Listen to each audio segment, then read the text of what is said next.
So first of all, we have to say what LARP stands for, live action role playing, and then we start with the way our kids start, which is to say it's like Dungeons and Dragons acted out. If they haven't heard of Dungeons and Dragons, I compare it to an adventure story. There are people who are the PCs, the player characters, who are the adventurers, the heroes, looking to rescue the princess from the Dragon's Keep, looking to kill the evil wizard. It's like playing a video game, except you're not playing a video game, you're running around and actually beating up the bad guys or becoming the hero. An NPC is a non-player character, meaning they're the ones who are the villagers, the monsters, the princess, the dragon, and the evil wizard. Everyone who is not a player in the story, but is performing the story for the players. We didn't really understand what LARP was, and at first we were a little leery of it because there was a lot of emphasis on weapons, and we were a little worried that maybe it was a bit too much oriented around fighting. But we quickly came to understand it more as a kind of fantasy role-playing game. Being able to be in this environment and be my character, Nardax, be someone else, like, you just think things at two different angles, and that makes so much difference in everything.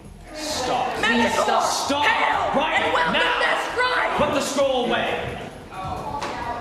So when I first started LARP in 6th grade, I really didn't know anything about socialization or about how to fit in. And I finally found this community of people, the LARPers, and all of them immediately became my best friends. It became a real place of belonging where our kids really fit in and they had something meaningful. It's more easy to open up and just be yourself. There's nobody like saying like, oh, that's weird.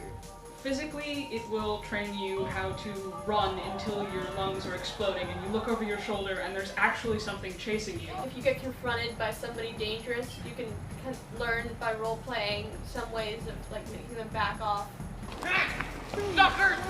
Think you can beat us? Yeah, we do. The whole community together creates the story, so it's not that they're passive and receiving something creative that's made by someone else, but here you're taught and encouraged and expected to contribute your own creative energy to what's going on, and over the years, that's where the kids grow, as they really get to flex their creative muscles.